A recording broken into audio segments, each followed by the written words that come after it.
we're going to have a little discussion on the minus 57 final from the World Championships in Ireland 2017. So it's good to be able to actually have one of the participants here, Jamie Williams, with us today, and also one of the coaches. So I'm kind of maybe going to be acting as more of the host today, maybe. So we'll see how that goes. So it'll be cool to get actual insight from both sides of the fence there. So will we? Yeah, absolutely. So again, welcome to Jamie, the black belter himself, and good to have you on. Let's throw on the video and we'll have a little chat as it goes through. So let's grab. So just starting off, Jamie, did you know much about Jari before getting to meet him in the final? That was the first time you fought, yeah? Yeah, the two of us have been in the division for years, but we hadn't fought. And to be honest, I knew he was kind of maybe pressure with the front leg and then looked to push into the hands, but I only realized when we went to bow and got into like ready to go that he was left leg in front. Like that wasn't even something I would have taken much notice of. But yeah, like the biggest thing was I knew he'll put pressure on with the front leg, he'll land and look to drive through with the hands. So that was kind of the only thing I was thinking of in my head going into the fight. Yeah. And you can kind of see that at the start, you're very looking to kind of be dominant with that front leg and be a bit rangy, I think. And that's kind of how the start of it goes as well. Yeah, that was kind of, if I back him up, then he can't push with the hands, I think was the initial kind of thinking. Yeah, he kind of starts off really with that kind of flicky leg, doesn't he? And you're kind of more shooting to land shots, we say, kind of like shooting directly, where he's kind of just kind of like carrying a little bit, especially at the start. I think if I take that back a small bit there, I think this year is potentially, I think this is a bad warning, really. I think it is. I think he does catch me, but I don't think there's a need. I don't think that should have been a warning there for me. You're still swinging. It happens a couple of times in the fight, and some were let go. Some were. I think, look, we're here and we're throwing back.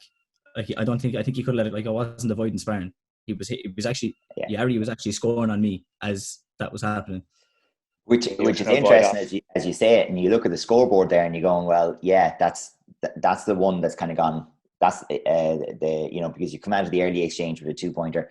He's got his 2 points back there on 2 of the cards. So we're a very, very level match here as things go. But if the referee lets that go, maybe he gets a chance to score a turning kick as a follow-on, or maybe you get a chance to stop his momentum and come back out. And it's sometimes you'd love to see that play out and see how it does go, and let the fighters take a chance at it.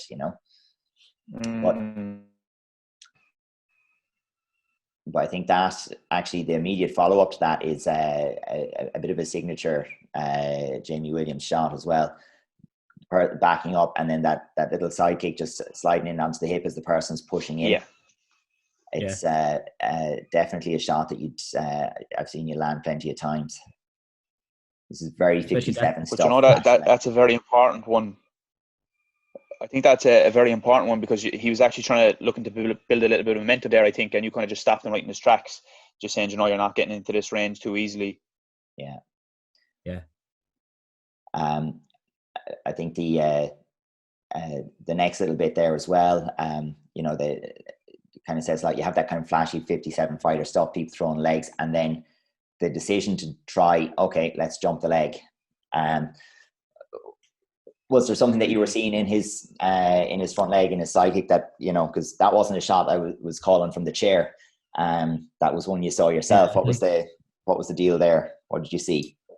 I think it's just it happens sometimes where I think that's one of the ones where it's nearly just but just reactionary. You just kind of boom, you just pick the right time to go and get inside the leg.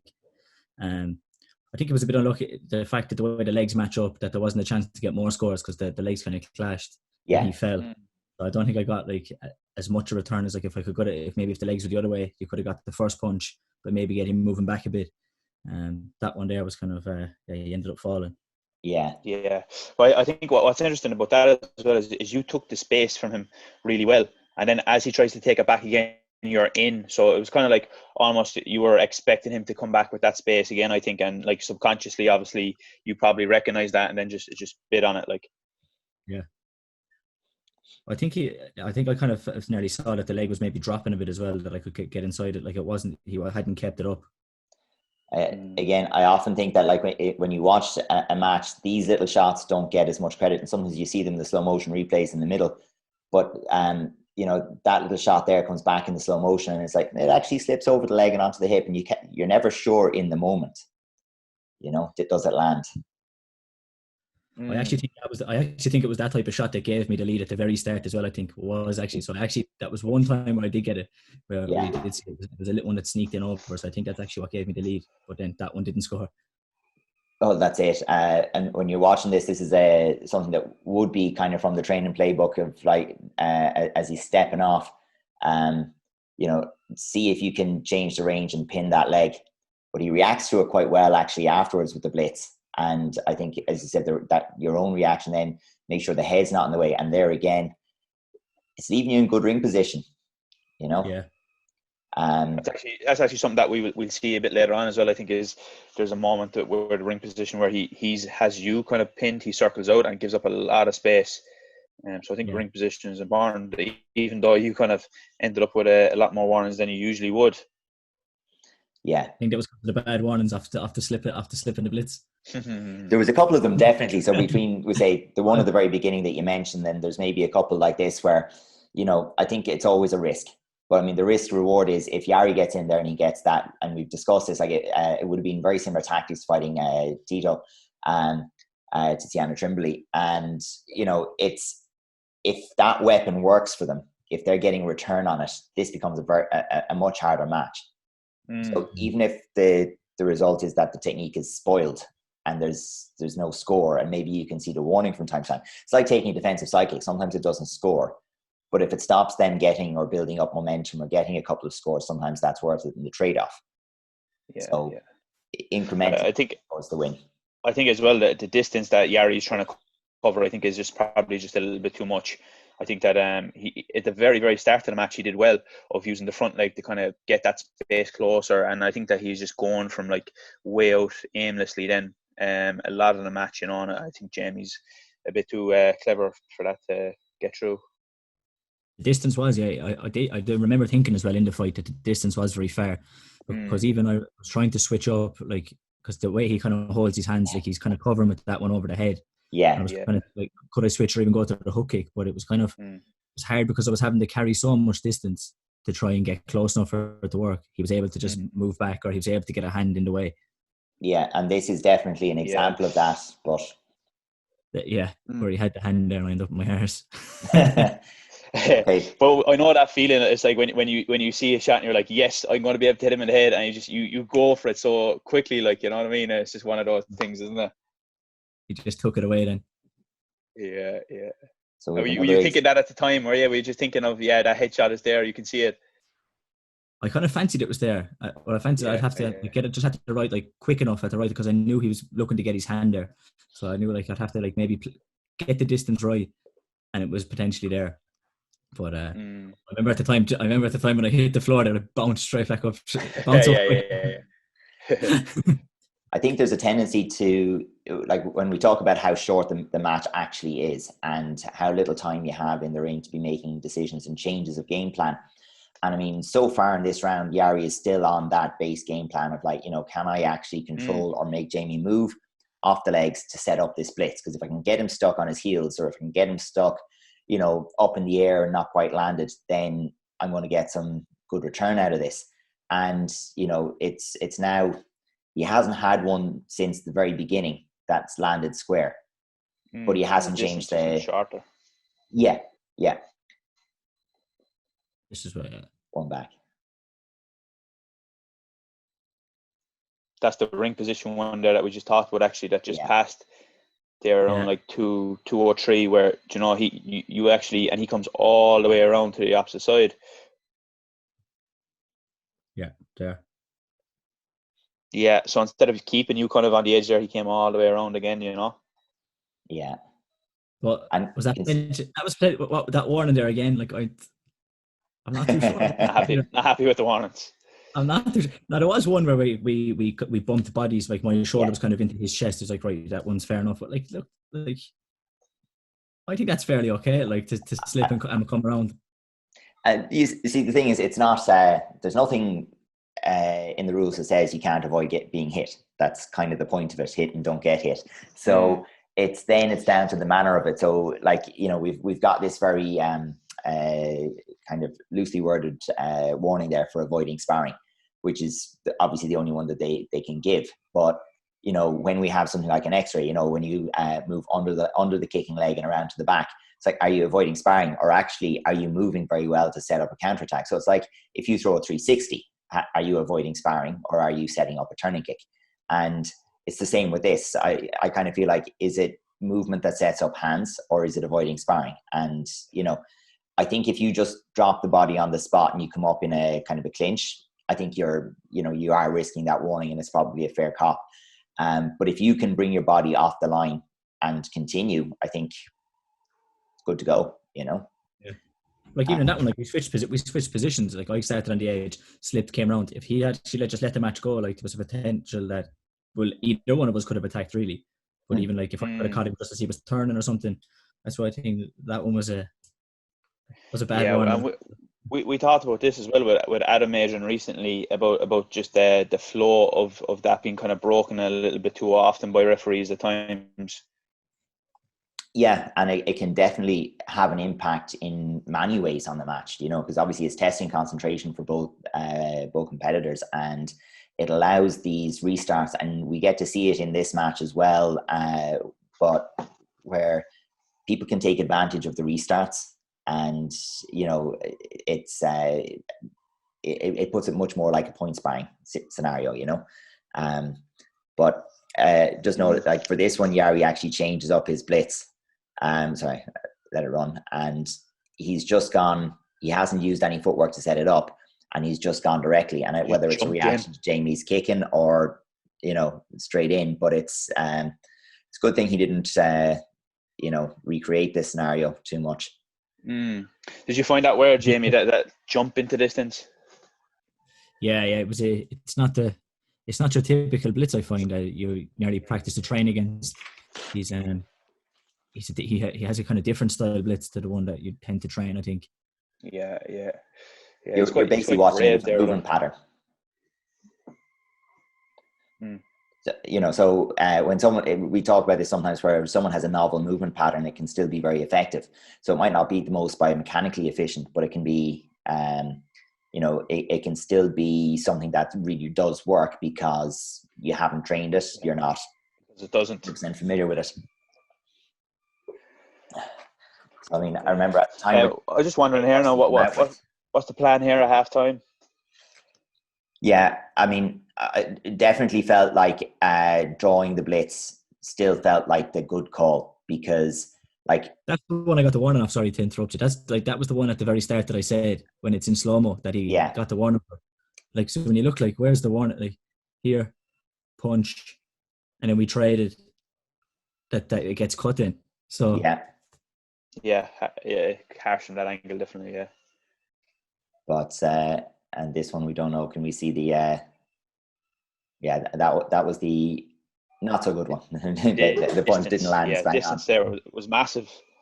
But when you're talking about, like, the things that certainly that we were talking about or thinking about at that halftime break, like, from my memory of it anyway, I still think we felt that he was feeling the pressure to come to hands in order to break the deadlock and get his score. He was coming from behind, so he was going to go back to what his pattern had been in terms of, how am I going to go and get my scores? And so it was a case of Jamie setting the trap for the hands. Like, if I think we actually gave him what he wanted. Yeah. I mean, always the very first thing we'll do is we'll have a very quick check over the game state. It's like, okay, usually it'll start with, this is the score on the cards, this is where you're at with the warnings, this is what's working well, and then there might be one or two little bits from there. And Jamie will usually, like, I'll start with that, and Jamie will usually, I'll shut up, and then he'll usually tell me what he's thinking. Good. Yeah, that's nice. Because generally speaking, I'll have an impression, but he's the one in there getting the certainly feeling. A different feel, isn't it? Yeah, the being on the chair to being in there is certainly different. Yeah. Last time what they're saying, it even goes like before the match is kind of like Adrian tend to ask like, so what are you thinking? And I'll have an idea of how I think that I should approach the match, and then there's an input there where he thinks that'll work, or maybe I could try this to add this in. So I think like that's really carries on then when it's at the halftime break. But in particular this one, because James not sparred Jari before, there'd be different fighters that you'd have some like latent information sitting in your brain about, or you'll have watched a little bit more of. And although Yari's been successful at this stage, wouldn't have watched him too much. So, going into this, we would have been, there would have been other fighters in the division we'd have known a lot more about and would have had a lot more kind of game plan prepped for. So, so this one was more on the fly. It would have been watching his quarter and semi-final and, coming up with some conclusions on the spot from there. Would it have been as he expected at halftime, do you think? Is that how he would have expected it to gone in the first round? That kind of looking to get the hands quite aggressively and forcing the issue a little? Well, I think like kind of from my point of view, like I don't really know what's going to plan. Like I don't necessarily think like it was like going 3-1 up, I suppose, at a break in a world final is kind of what was going through my head. Like, Jesus, isn't this going great? Was kind of, I think, running through my head. But as opposed to, yeah, lovely, the plan is working. It's kind of, I think, it's more so, if I can keep this going and just get through this round, then. Yeah, genuinely, I think the only real, like, this is what we do in our game plan was we have to offer, like, he's going to come looking, he's behind, he's going to come looking for scores. He's going to go to the blitz because that's what's got him traction so far. And that seems to be what he's like defaulting to. So if someone wants it, give it to them, but make sure it's a trap. And that's that's generally the plan there. So if we were to just kind of wrap it up, what would be the one thing that was working well and the one thing that you would look to maybe adjust from both of your point of views? So from my point of view, the controller range with the front leg, I'd be very happy with that, from the front first round. And even just also the reactions in terms of being off the line as the blitz was coming. So for me, Jamie was reading the blitz well, and just we weren't getting a return on it yet, but was reading it well. So that would be the what went well for me anyway. And as I said, use that, set the trap. That would be the plan going into round 2. Yeah, I think if I was to go back, I would have maybe looked to have got into the hands off the legs more, like when I got him back moving, any bit of contact on the glove or on the arm, maybe look to push into the hands and get some traction that way myself. I think it was very like just with the leg and then down. I got like that. As we can come to later in the video, I didn't end up getting to the hands. I didn't attack with my hands too early, too much. And like you saw then, like you can see later in the fight, that was actually something that could have been effective earlier in the fight, that if I had went to it. So I think that's something I maybe would have done earlier. Yeah. Roll it on there.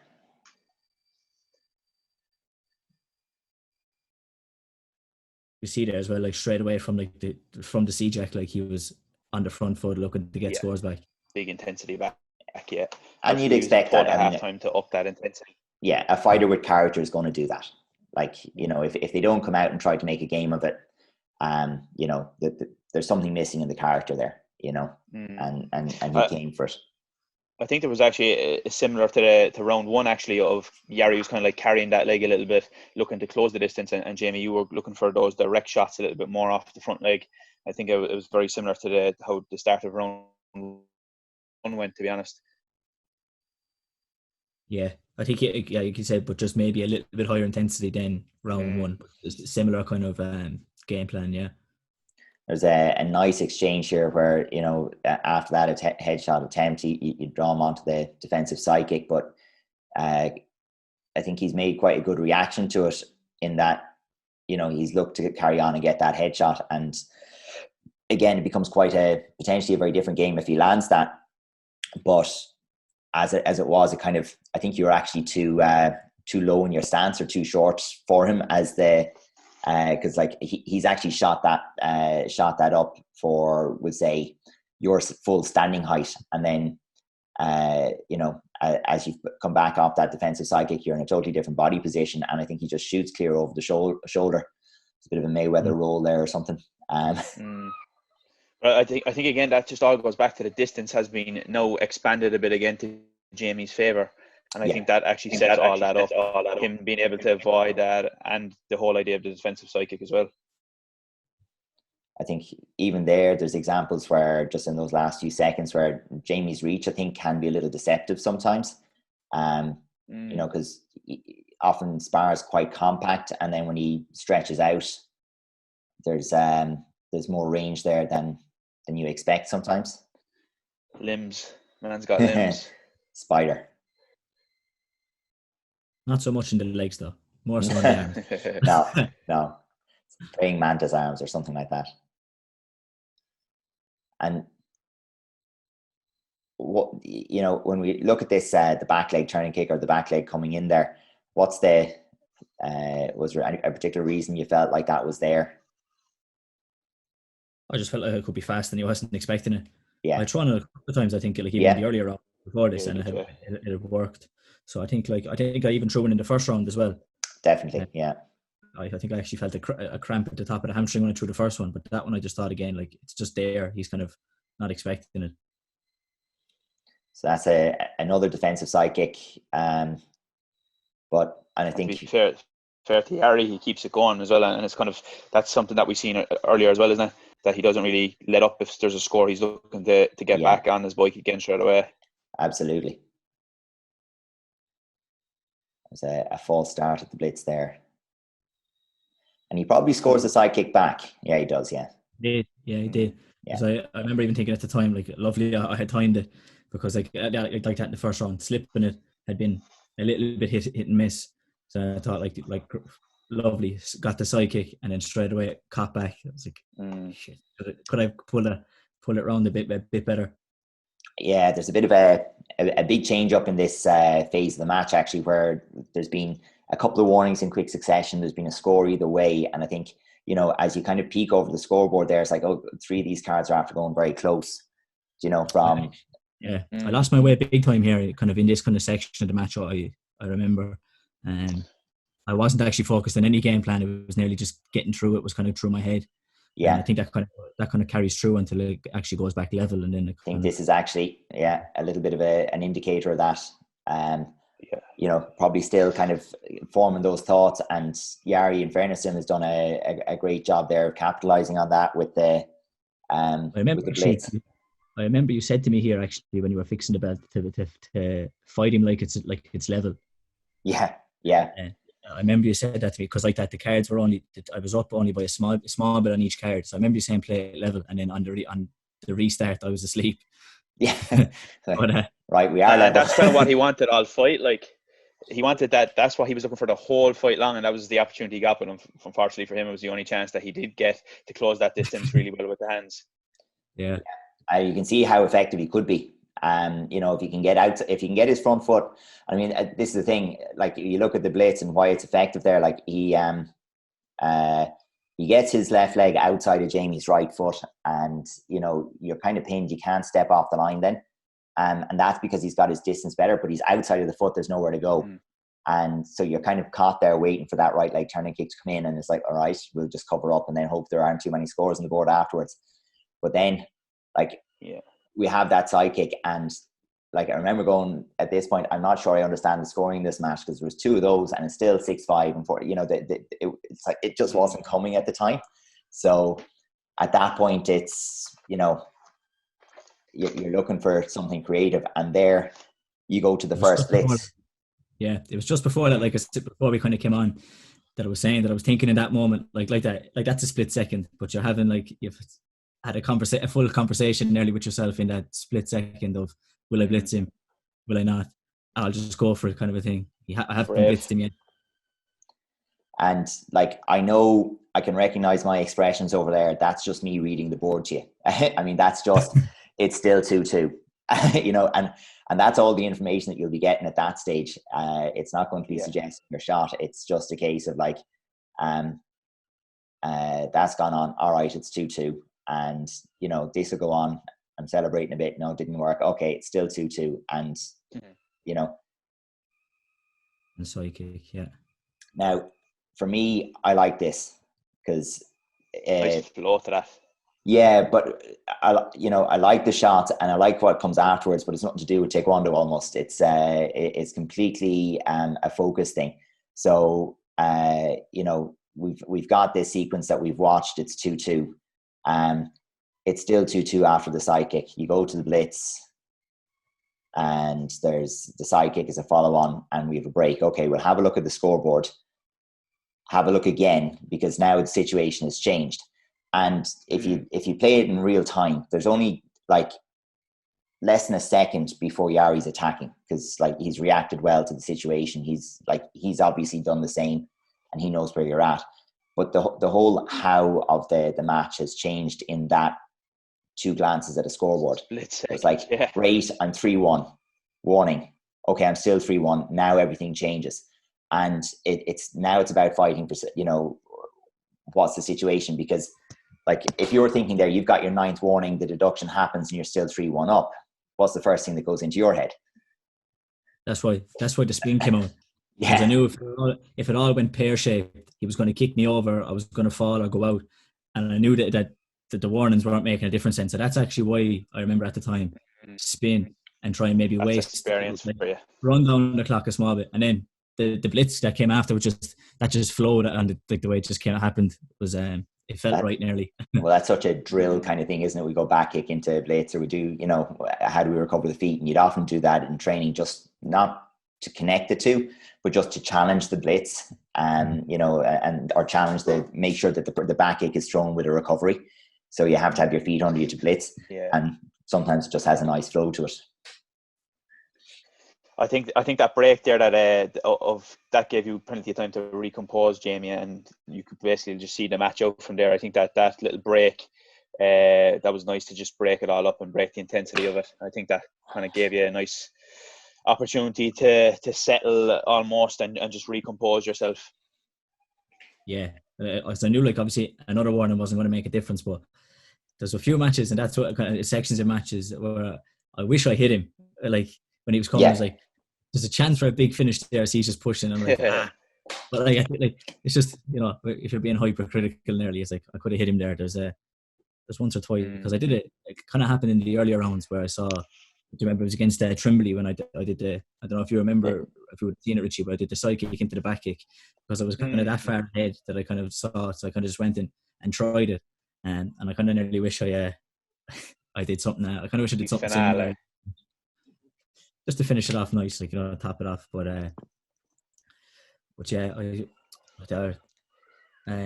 when he pushed in, like that, like you said, that break there, that was kind of big to read because I managed to get a good read of the scoreboard. And know that the scorecards were clear, like definitely clear, and that the warning wasn't going to make a difference.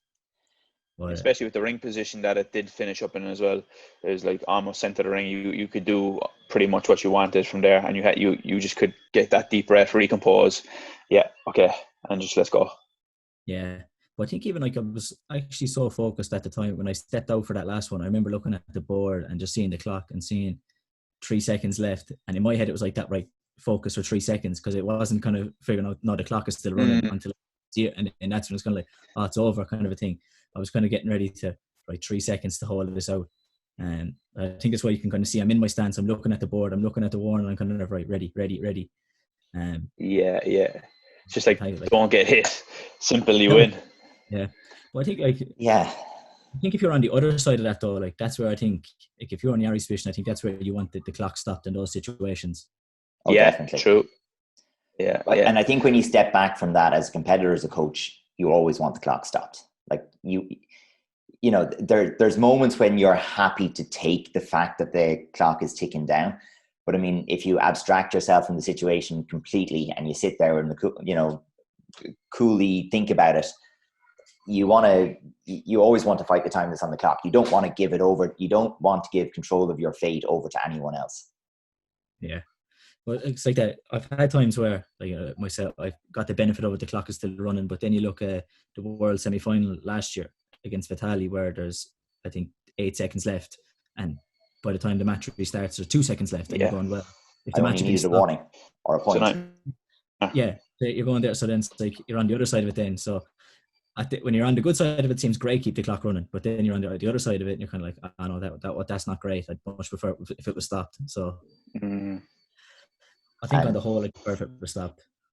I think for me, just on the philosophy that, you know, you control what's happening in the match between when the clock is running, when the clock is stopped, you're controlling what's happening during all of the match.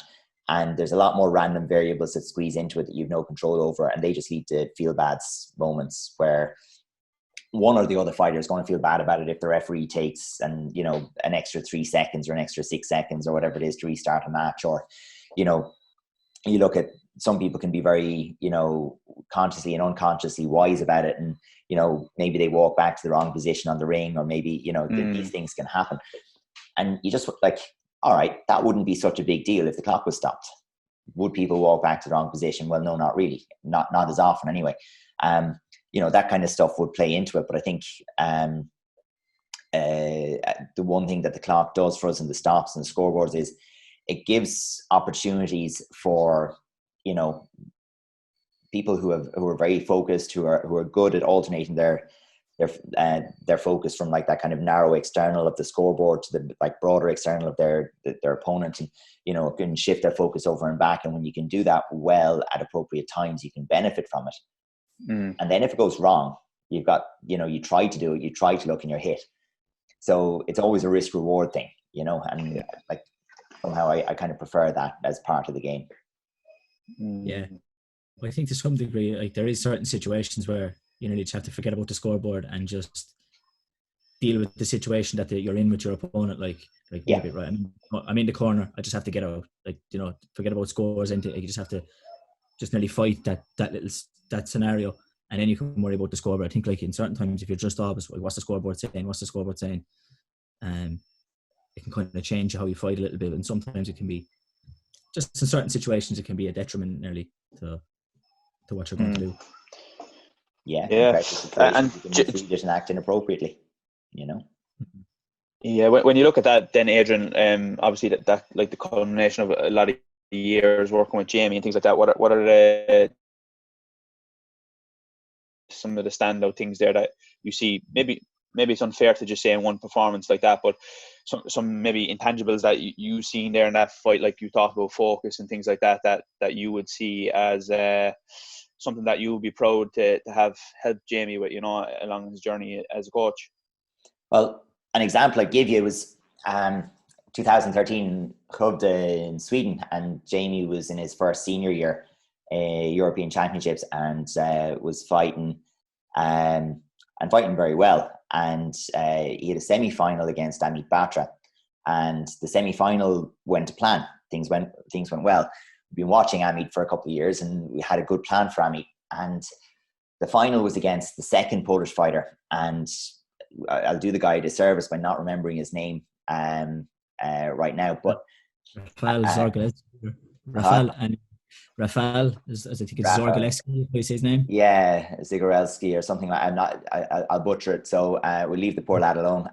Now, the thing was, it was like the reverse of this final, where Jamie was in the last 15 to 20 seconds within a hair's breadth of winning the European title in his first senior year, and you know, the shots are being thrown. You know, he's defending his lead for the last 15 seconds, and Jamie needs to get that extra warning or that score.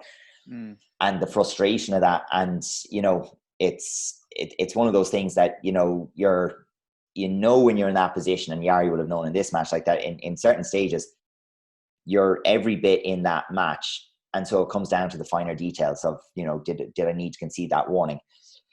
Did I lose concentration and get caught? Did I, you know, and what I actually like about this match is I don't think that's the best that Jamie has ever fought. I don't think that the World Championship final was his best ever match. What I think is it's a match where he had many opportunities to lose it and didn't take any of them. And, you know, where it's almost like the there was many opportunities where he had to be mentally tougher than he'd been before, because in so many other matches, even in that championships, everything had gone to plan, and even without the plan, they'd gone according to how you'd have wanted them to go.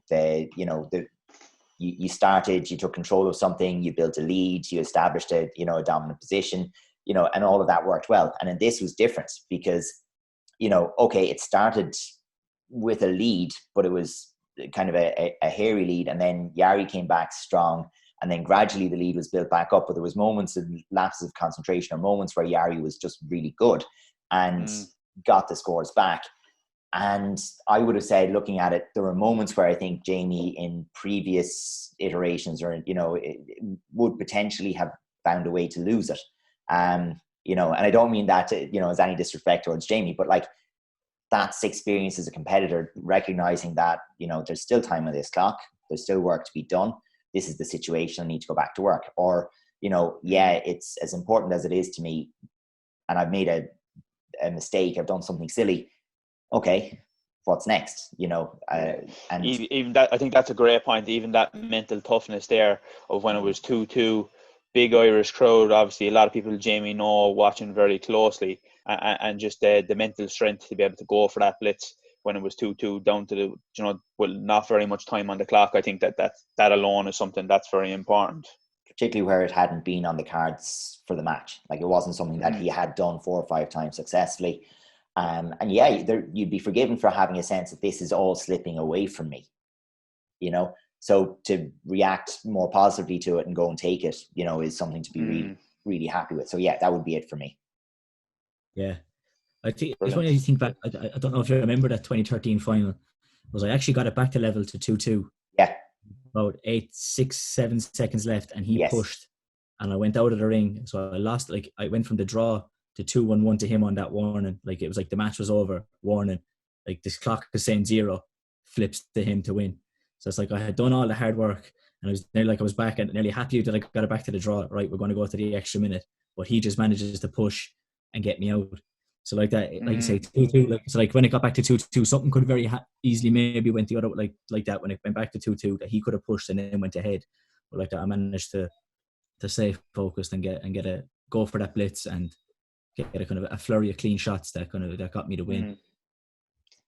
And even like, it's weird how your memory plays with you, but like for me, and it's only because of the photograph. There's a great photograph of landing that side kick, one of the side kicks where Jari's going for the jumping punch, and because there's a great photo of it, and I have that photo in my head. If I was to just think back to the match, oh yeah, he got that score, and that's what that was when it started to come right.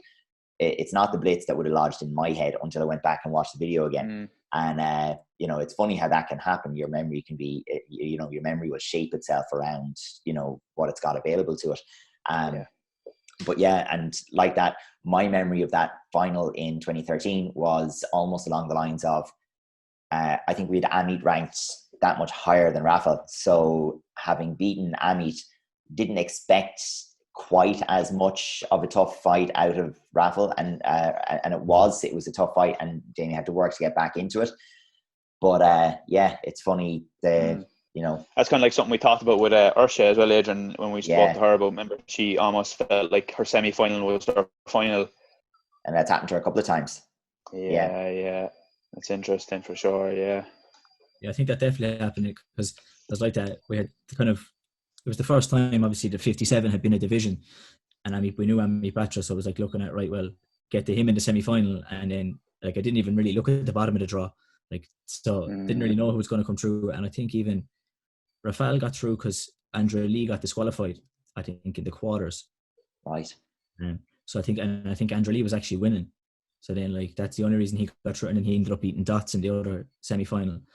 But like, that's why I don't think we even took much notice as the tournament was going through the division. We took much notice of him to even have a look, because it was like, right, well, I have who we think is the top guy in the division in the semi-final on my side, and this guy doesn't to be looking to do a whole lot on the bottom side, so we didn't take much notice. But maybe we should have. There he was. Yeah. What is, I suppose, yeah. But you won it in 2017. Yeah, who cares? Yeah, but Yeah, but I remember though thinking though, yeah, in the fight that Jari he's a big 57. Yeah. Well, like walking past him, I'm not going to get that impression, you know. But he's he's got he has a good build. Like he's stocky for 57. You know. Mm-hmm. Yeah, I like that. That's why like, even with the hands, it wasn't that they were hurting or anything like that. It's just when you felt it when we went into the exchanges, especially with him attacking, it always felt like that. If he had the momentum, like he was going to get me moving back. Mm. Yeah, I never really gave him that chance, really, did you? You're always just, anytime he got a little bit of a leeway, you're just pipping him with that front leg all the time, saying, you know, you're not getting in here too easily. Like, yeah, I like that, trying to just fence. I actually remember the start of the fight as well. I think you even said it, like when he picks up the front leg. I remember thinking that's quick, because like obviously, you know, like I said, I hadn't seen what leg, so I was left leg in front, so I was thinking over the shoulder, and the first kind of lift he kind of made the front leg, I remember thinking, right, definitely have to watch because he's fast with that front leg as well. It's kind of the initial kind of like, right, you have to be alert for definitely that shot is on if I'm not switched on. Yeah, and it never came, that one. Yeah, he never really went back to it, did he? No, I think he started to see maybe he got traction on the hands and kind of was really, that was the focus of his game, I think, was to try and could he get into the hands and get a good return on it. I think as well, once just like, and we spoke about it during the, exactly. We spoke about that early in the match about how Jamie managed to keep it at a longer distance generally than Jari would have felt comfortable with, and that takes speed away. Like, you know, Jamie's front leg wouldn't have been super fast and it wouldn't have caught Jari by complete surprise at that range, but it takes the speed away from it as well for both fighters, that you have to go that far with the shot. So you have to really disguise your footwork then to make a shorter range and a shorter stance so you can be quicker off that front leg. And I think once it went long like that, you know, it gave plenty of time to see the shot coming. Yeah, it was like I think I would have had a better chance of getting that head kick to land if it was the closer distance, but like you said, it was you were too close in the range that he could just go straight from standing early into the blitz. Yeah. Well, he doesn't really overcomplicate anything, does he? Like, I've kind of found out in early fighting him, and anytime that I've kind of watched him back, is he keeps it very simple in what he does, but he's very effective with it. And that's often plenty, you know. If you know what your game is and you're in full control of your game, it's up to the other person then to react to it and find a solution. Yeah, it was like that. He's not like, you wouldn't look at him as the most like stylish guy in the division, but he's been in 2 World Finals and has won a European Championship. So it's like he's straightforward but very effective. I think it goes back to those like intangibles we talk about of like, you know, like decision making and these things that we don't see. I think that's when it comes down to the high level. The people who can tick those boxes are the guys who are able to get the job done, you know. Definitely. Yeah.